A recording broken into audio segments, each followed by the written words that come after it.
Welcome to Inspiring Business with your host, Mark Bullock, who is the co-founder of videosocials.net and of videointerviewpodcast.com. In every episode, Mark interviews business and organizational thought leaders who share their stories of how they inspire others by making a difference. You can find this show on videosocials.net and YouTube, LinkedIn, Facebook, and almost any podcast platform of your choosing. Well, hello and welcome. Today I'm delighted to have a guest by Ken Novenstern. And Ken is a client of ours with Video Socials, and known him for some time and just produces some wonderful content. Now, Ken is the founder and partner of Fredman, Baken, and Novenstern LLP, where they focus on divorce litigation and collaborative law. Ken is committed to thoughtful resolution. He handles all aspects of divorce, including litigation, collaborative, and is a mediation counsel. Welcome, Ken. It's wonderful to have you. Thank you very much. I appreciate it, Mark. And I noticed that some of my Video Social friends, Angela Duns and Dara Rosenbaum, have been interviewed by you. We certainly have had a number of our members, and it's funny because the Video Social service tends to attract those that are really kind of making a difference in the world, and it's why I essentially launched this podcast, which is, my focus, my personal mission is I make a difference for those who make a difference in the world, and so our services and the clients that we work with all tend to fall into that category. So I know a lot of people that are trying to do good, doing good. Right. So, right. Delighted to have you on. And Ken, what I usually like to start with is kind of, what inspired you?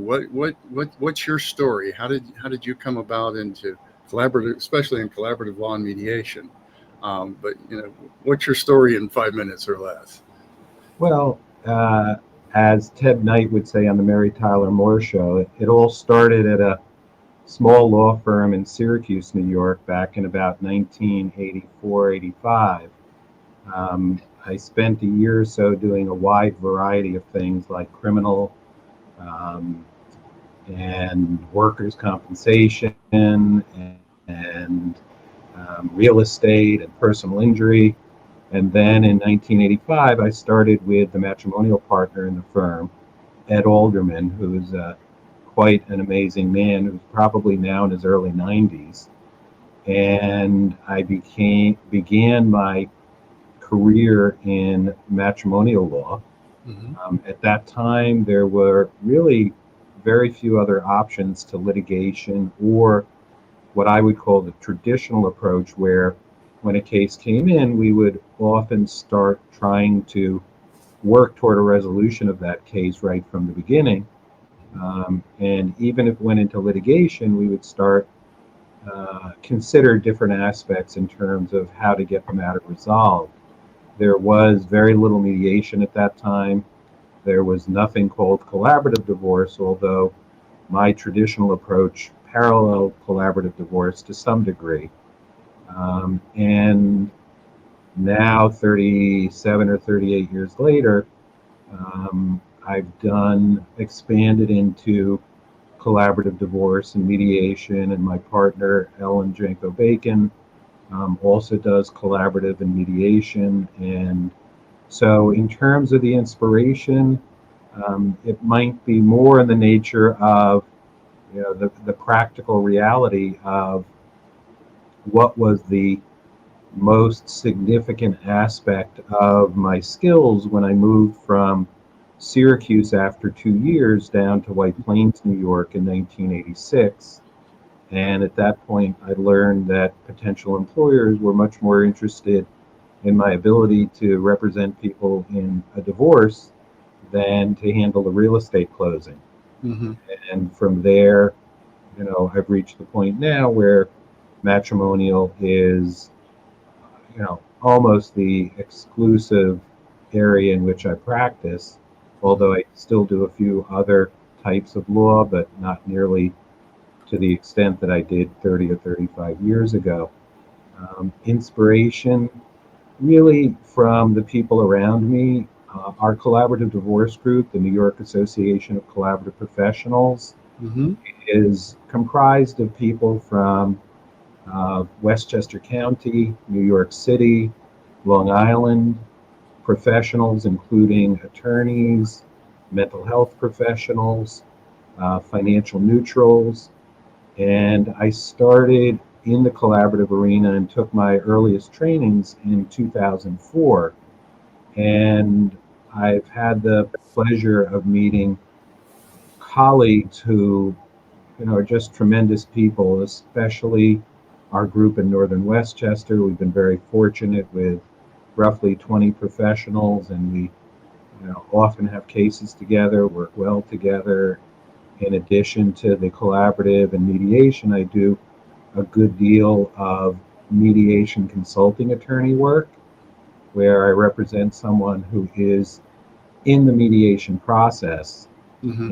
and working with a mediator with their spouse, and needs someone to bounce questions off of during the process and to review an agreement once they've reached the terms of their separation agreement. Terrific. And as I think we have many, for many years, we have many mediators, collaborative attorneys, et cetera, on our field. So we kind of drank the Kool-Aid over the whole litigation process. And I know that in the collaborative divorce process, people are agreeing when they're going into that to not litigate, but to actually find resolution to their problem rather than turning everything over to a judge. But, as a divorce attorney and mediator, why would you recommend the collaborative divorce process to a new client? Thank you. That's a great question, Mark.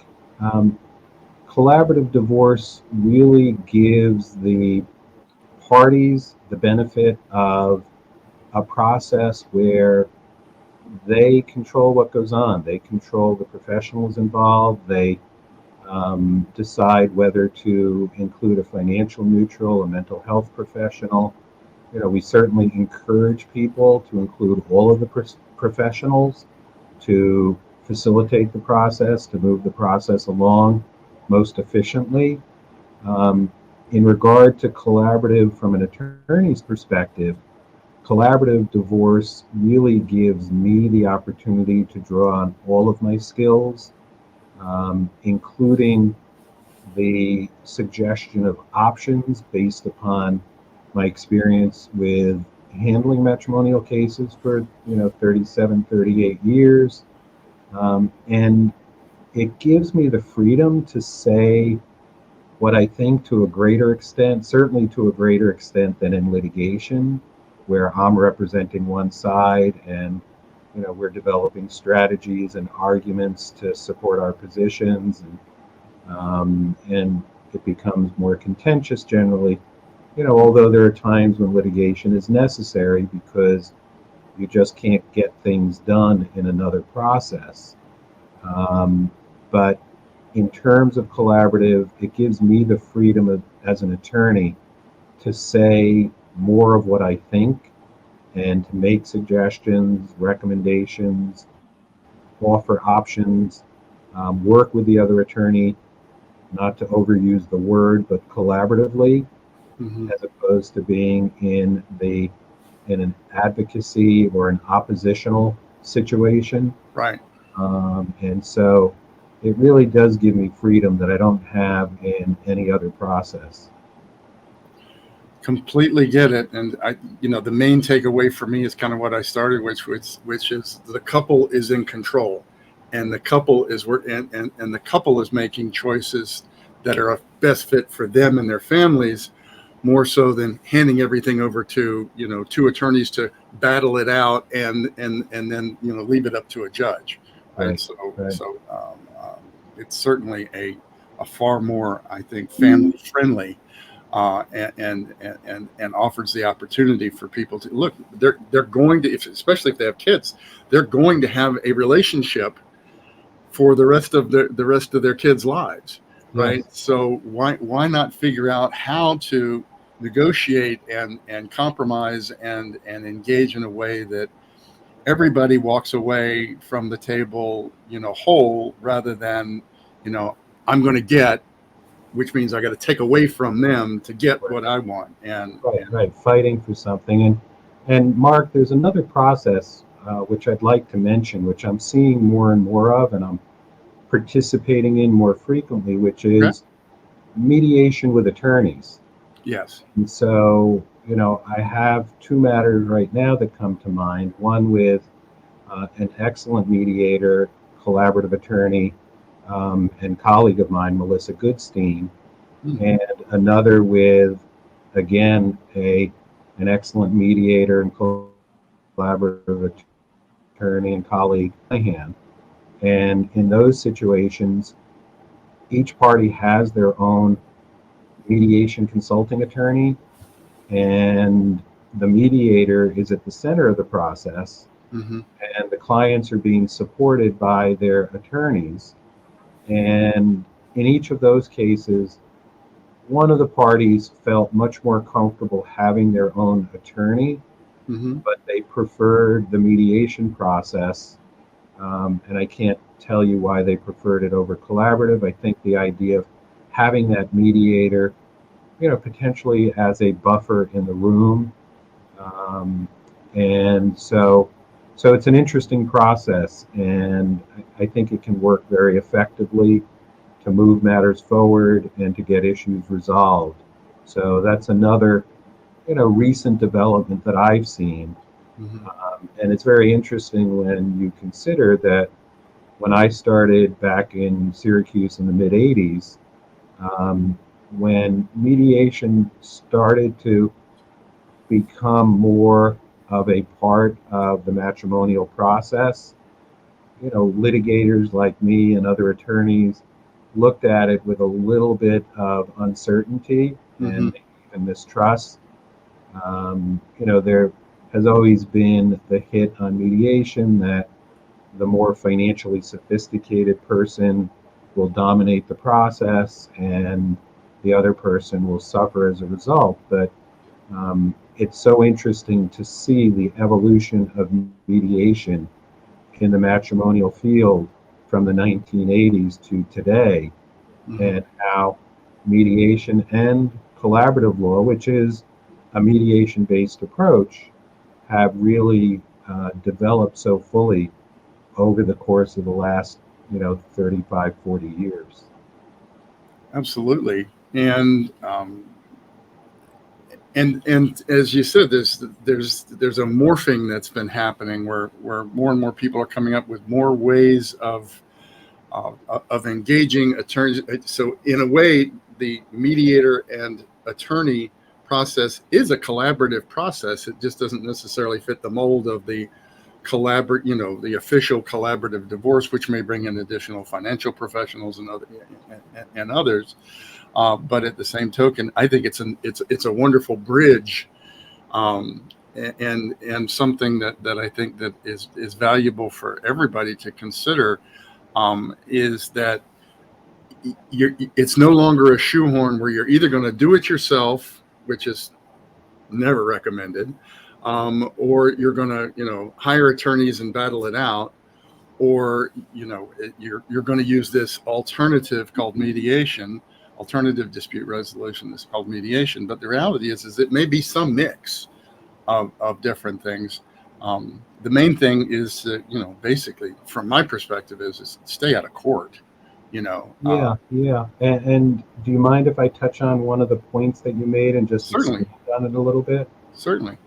So you mentioned the idea that collaborative is different. That mediation doesn't fall directly into collaborative. So when I started practicing matrimonial law, again, we would have the concept of exchanging settlement letters, having four-way conferences, and working toward a settlement similar to what we do with collaborative divorce. But collaborative has created a greater framework in terms of what that process means. There are parameters. Some of those parameters are distinct from litigation, where you go through a discovery process and exchange demands and potentially take depositions, use subpoenas. In the collaborative process, people are working in good faith to exchange financial information, bringing in a financial neutral who will prepare reports outlining the assets, debts of the parties, the finances of the parties in terms of income, expenses, and having that financial professional really facilitates the process for everyone. And but other elements of collaborative, people are acting in good faith with regard to financial information. People are agreeing to the notion that once everyone has signed a collaborative participation agreement, Mm-hmm.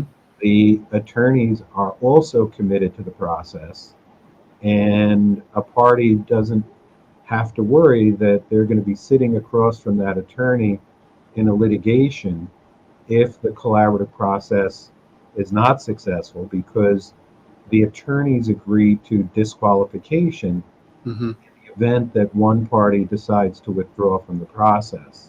Right. That disqualification element, I think is multifaceted, and it's a way of giving each party more confidence in the process and more comfort in the process, because they're saying things at meetings, they're in a way demonstrating a greater vulnerability than in litigation, where people are obviously fairly rigid and Right. on how they approach it.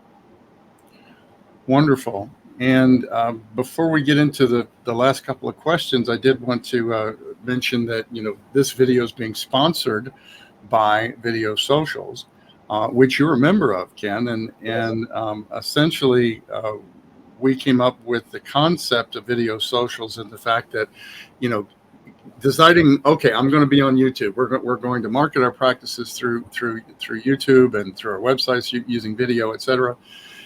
Where do you start? How do you talk to this inanimate object called a camera? How do you frame up and present content in a way that's valuable to an audience and can build your brand? So we felt that was best done in a collaborative environment in which we are getting together as a social club, as a community, and taking turns recording our videos, where we're not just speaking to an inanimate object, we're each other's audience. And it's very affordable. It's really helps you get it done rather than procrastinating about getting it done, which when you don't have accountability partners, that tends to be the case for all of us busy professionals. But Ken, why are you a member of Video Socials? And you have been for some time now. And what are you getting out of it? Yeah, thank you, Mark. I really do want to give some more background in that regard. I started when we were all sort of freaking out back in March, April of 2020. Mm-hmm. And I actually have my old billing book sitting on the floor over here, open to March 23rd, 2020, which is the last time I used the billing book. I do my billing differently now that we've all figured out how to do everything virtually.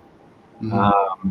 And so I started doing videos. It's, the first one or two or three, it's a little bit of a learning curve.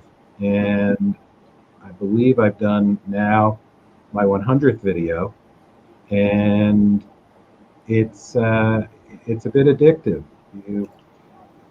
Your partner, Vic, was very helpful in assisting me to develop my own time, and I brought in several friends and colleagues to our Wednesday at 5 Video Socials therapy session, and it, I think I said to you or Vic at one point that it's not that I've used heroin or crack cocaine, but it's like what I understand heroin or crack cocaine to do.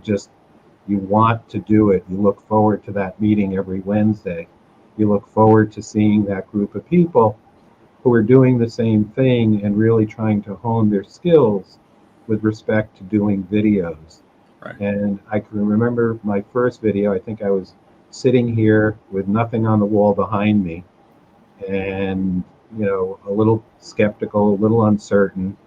And then once I got to my second or third video, it became a challenge every week to put together an outline, and I generally do it in the half hour to 45 minutes before the start of the video session. And as you always say, you really just want to focus on getting 1 or 2 points across. Right. And doing it in roughly 3 minutes. I have the reputation for not being able to do anything in 2 or 3 minutes. So my video tends to be 4 minutes plus, as Sarah knows, who's helping us with this interview. And but it's just an outline. Sometimes I'll do historical aspects of an element of the law, like common law divorce, which was abolished in New York in 1930, and similar causes of action also abolished in New York in 1930, or the history of women's property rights. Mm-hmm. And it's shocking when you do a little bit of research and it ties into, at least in New York, it ties into the women's movement at Seneca Falls in 1848 and some of the actors. And literally in a state like Michigan, married women did not have independent property rights till I believe the 1970s. And so it gave me the opportunity and the impetus to do research on issues like that. But I do try and focus on what someone going through a divorce in New York is going to be interested in, common questions that we get from day to day when someone calls and says, I'm thinking about a divorce, and can you tell me about this? So Video Socials has been very effective, very meaningful for search engine optimization, for placing my videos on our own firm YouTube channel now, on LinkedIn, doing what I can do to get the word out there about collaborative divorce, etc. So, and speaking of which, so folks, if you have an interest in doing videos for your practice, to build your brand, etc., getting some practice in, getting some great feedback, and being in a supportive environment where you're encouraged and supported and given tips for how you can improve, not critiqued per se. We're there to help each other, not to tear each other down. That's for certain. It's videosocials.net, and then just click on the guest tab at the top of the screen. But speaking of which, as far as you have developed a tremendous amount of content, and your YouTube channel is Fredman, Baken, and Novenstern LLP. It's also the same for Facebook. You're on LinkedIn at Kenneth-Novenstern. And fbndivorcelaw.com is your website. All of these folks will be links in the description or associated with this, whether or not you're watching this on video or whether or not you're listening in on a podcast channel. So you've created a tremendous amount of content that's very interesting, a lot of historical stuff. Yes, Ken? You asked me about inspiration earlier, and I would be missing an opportunity if I didn't say that my wife, who does reels for her business, is very active on social media, prior to the pandemic, had been encouraging me to do videos.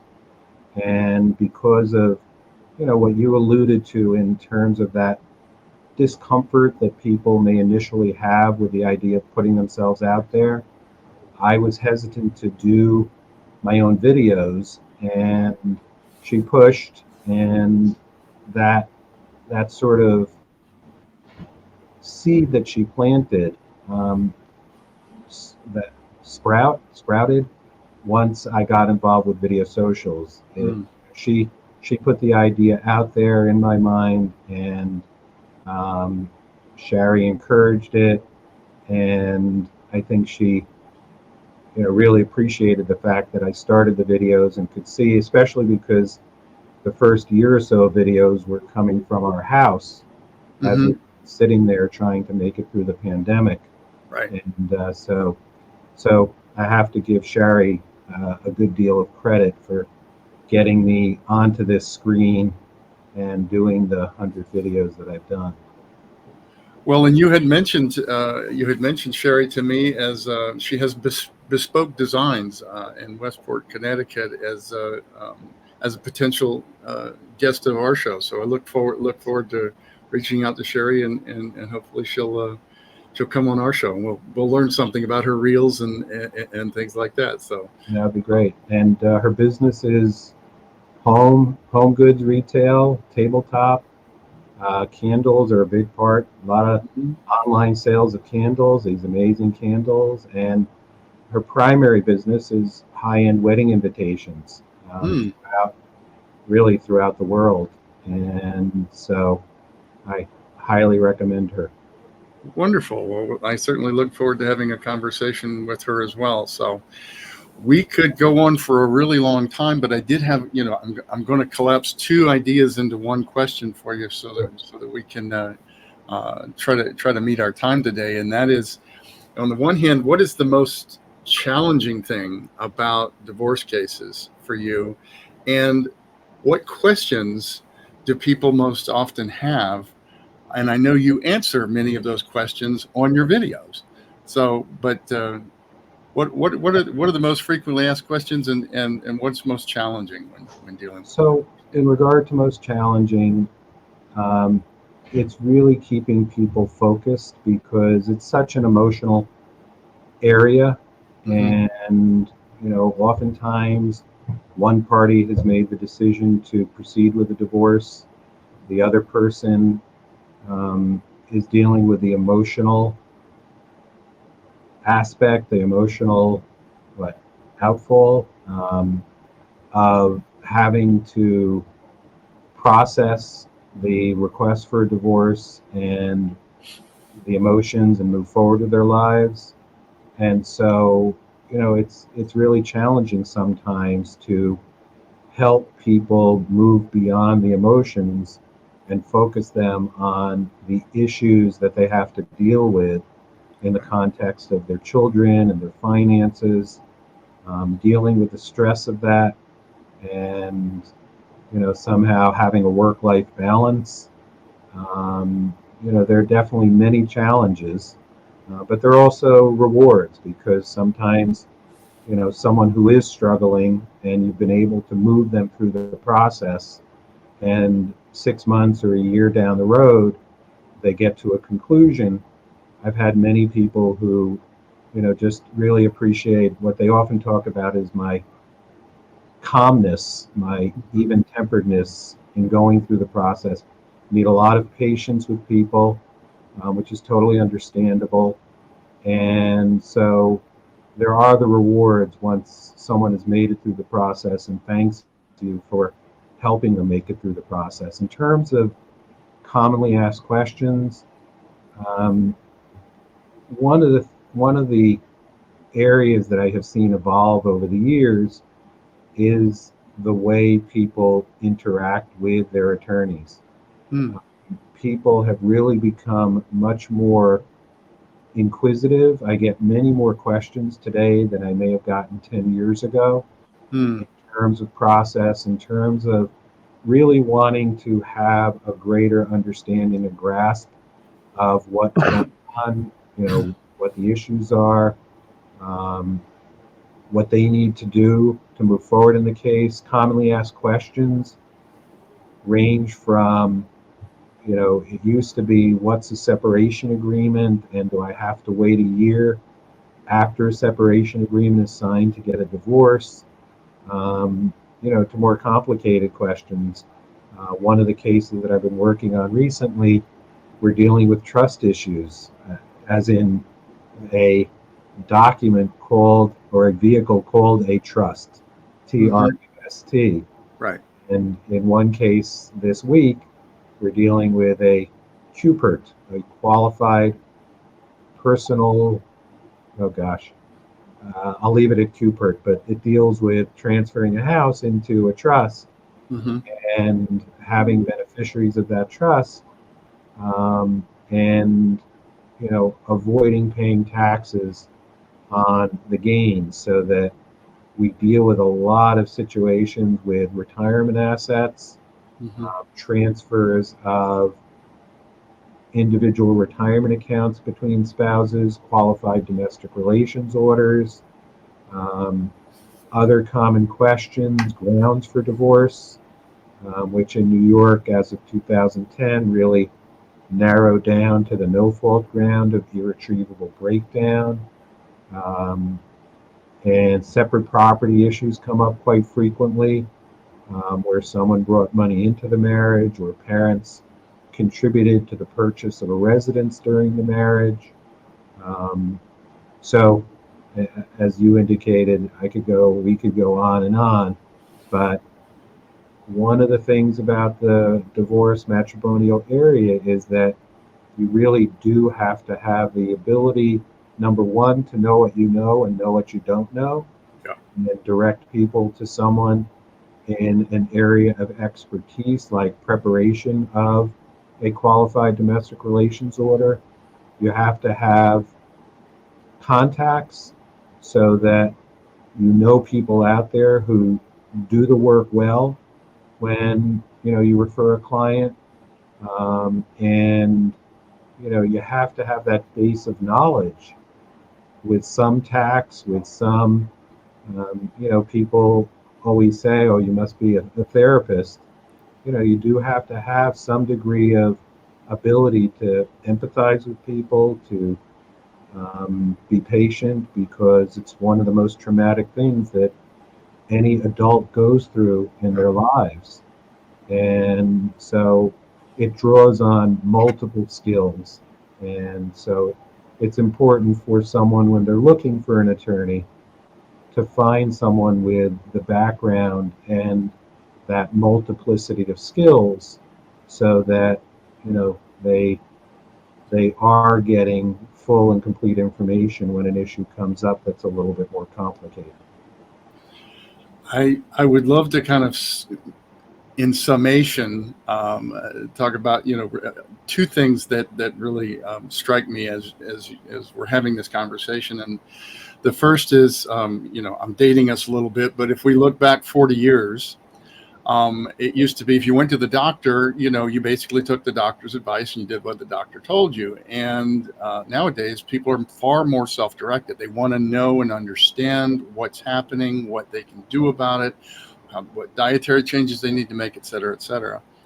But in the relationship field, it's gotten vastly more complex.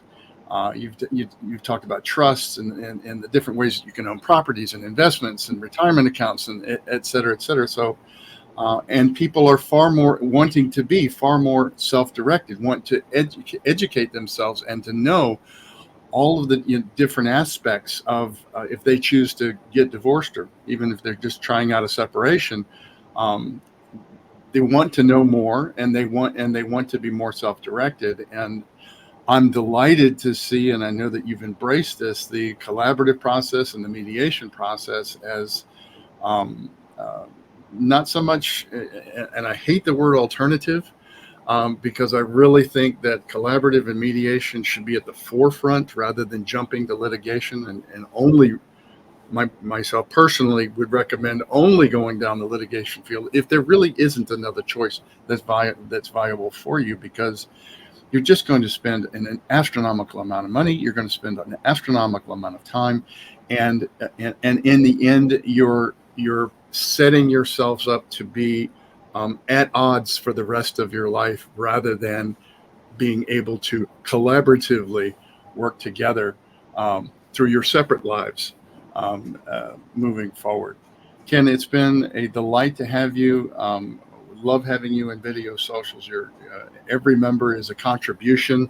We all contribute to each other and learn from each other. So it's a wonderful opportunity to get to know people like you and learn from you.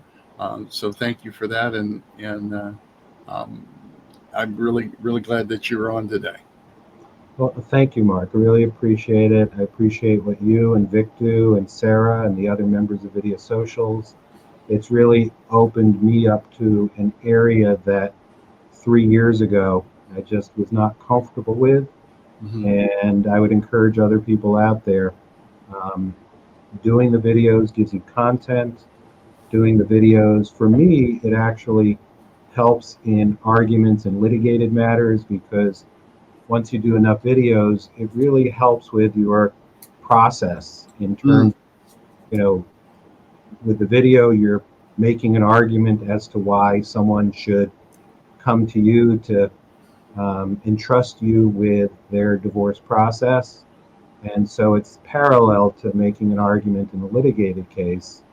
And so it's really tremendous in many ways. And I am really, I think it's fantastic. And I'm really pleased that I got involved in it. And, I treasure those videos and will continue to make them and, build my library. And I've had many potential clients, new clients, say to me that they watched my videos and that they really appreciated it, because it's hard to get more in-depth information anywhere, even on the internet. And Right. So it really is a wonderful vehicle.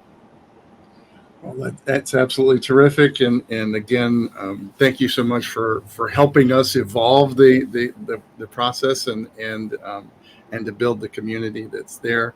Thank you for the difference that you make for your clients, for really embracing and engaging in means and forms of helping people through the very difficult divorce process that is going to leave them in a lot better position and shape and better equipped to move forward with their lives rather than ending in a process that leaves them completely drained and beaten and knocked around. Thank you, Ken. You have a great one, and folks, do please stay tuned and so you learn how to subscribe, because Ken is one of many of wonderful people that I know that make a difference in the world, and we'll be interviewing with the Inspiring Business podcast. Thank you, Mark. You've been listening to Inspiring Business with your host, Mark Bullock. Your positive comments, likes, and most importantly, your sharing of this show with others is greatly appreciated. Don't forget to subscribe to the Inspiring Business podcast on whatever platform you prefer. You can catch prior episodes on videosocials.net and on YouTube, LinkedIn, Facebook, and all the major podcast platforms.